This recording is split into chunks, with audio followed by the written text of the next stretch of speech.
ओम शांति। आज हम बात कर रहे हैं रावण राज्य की।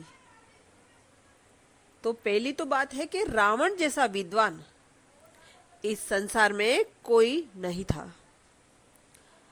उससे 10 इंसानों जितनी बुद्धि थी।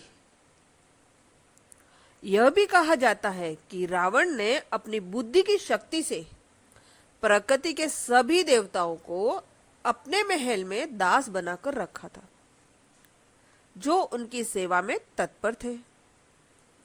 इंद्रदेव भी उनके महल में पानी भरते थे और वायु देवता पंखा हिलाते थे और अग्नि देवता खाना पकाते थे। अब दूसरी बात यह है कि रावण जैसा शक्तिशाली भी कोई नहीं था। उनके पास दिव्य अस्त्र शस्त्र थे। रावण जैसा धनवान भी कोई नहीं था। उसकी पूरी लंका सोने की थी। रावण शिव भक्त था। वह बहुत ही भक्ति और तपस्या करता था। जीवन में 4 प्रकार की आवश्यकताएं मानी जाती है: अर्थ, बल, बुद्धि और भक्ति। ये चारों ही रावण के पास थे। धन भी अखूट था और बुद्धि भी थी, बल भी था और भक्ति भी थी। लेकिन सब कुछ होने के बाद भी उसका सर्वनाश हुआ, क्योंकि उसके जीवन में 2 कमजोरियां थी।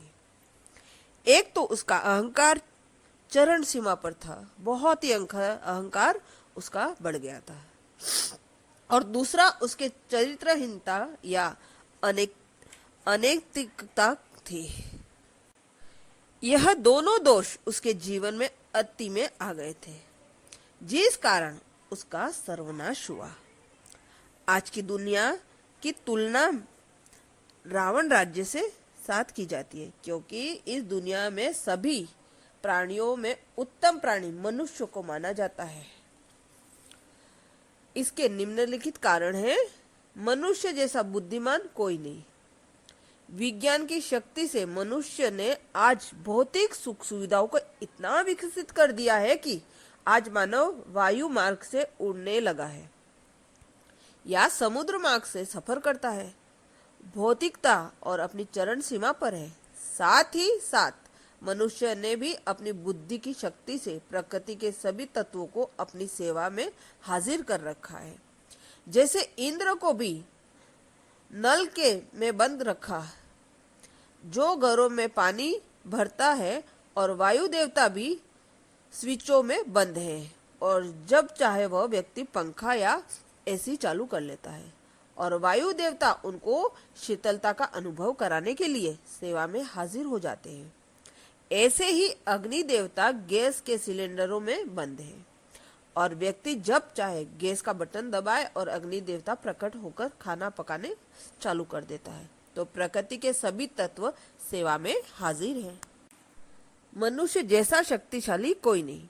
आज उसके पास भी मिसाइल पावर है, और इन मिसाइलों में ब्रह्मास्त्र है, अग्नि मिसाइल है, वायु मिसाइल है, आदि आदि है। मनुष्य जैसा धनवान भी कोई नहीं। रात्रि के समय में बड़े शहरों का नजारा देखा जाए तो सोने की लंका से कोई कम चमकदार नहीं है। मनुष्य जैसा भक्त भी कोई नहीं। आज गली गली में धर्म स्थल बने हैं। भक्ति भी रोज रोज बढ़ती जा रही है। मनुष्य जीवन में भी अर्थ, बल, बुद्धि और भक्ति चारों उपलब्धियां हैं। लेकिन आज के युग में मनुष्य आत्माएं भी अपने ही सर्वनाश की ओर आगे बढ़ चुकी है, क्योंकि आज मनुष्य जीवन में भी 2 कमजोरियां मुख्य है। उसका अहंकार चरण सीमा पर पहुंच रहा है, और दूसरा चरित्रहीनता या नैतिक पतन जीवन में आ गया है। इसलिए कहा जाता है कि आज की दुनिया में रावण राज्य बन गई है। ऐसे ही रावण राज्य में हर इंसान अपने आप को एक बंधन से महसूस करता है। किसी को बुरी आदतों का बंधन है, तो किसी को व्यसनों का बंधन है, तो कोई अपने नकारात्मक स्वभाव व संस्कारों के बंधन से वशीभूत है। कलयुग में मनुष्य आत्माएं अपने ही कर्मेंद्रियों का ही विकारों का गुलाम बन चुका है, जिसके वश होकर मनुष्य की शक्ल सूरत कितनी विकृति हो जा रही है, और वशीभूत व्यक्ति कितना नकारात्मक और हिंसक बनता जा रहा है।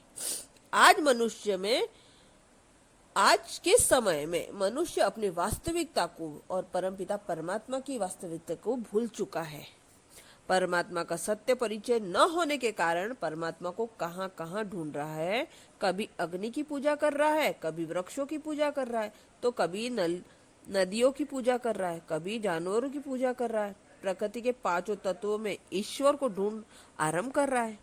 जब ऐसा समय आ जाता है तो घोर अधर्म का समय या घोर कलयुग है। इतना होने पर भी लोग यही कहते हैं कि यह कलयुग और अर्जुन बच्चा है। कलयुग की आयु 4,32,000 है और अभी तो 40 वर्ष बाकी है। अभी सोचने की बात अगर यही है कि कलयुग बच्चा हो तो 40,000 वर्ष पड़े हैं और उसके बचपन की ये विकट परिस्थितियां आ चुकी है। जब कलयुग जवान होगा, बूढ़ा होगा तो क्या होगा? इस संबंध में प्रदीप जी का एक गीत बहुत ही सार्थक है। देख तेरे संसार की हालत क्या हो गई भगवान, कितना बदल गया इंसान।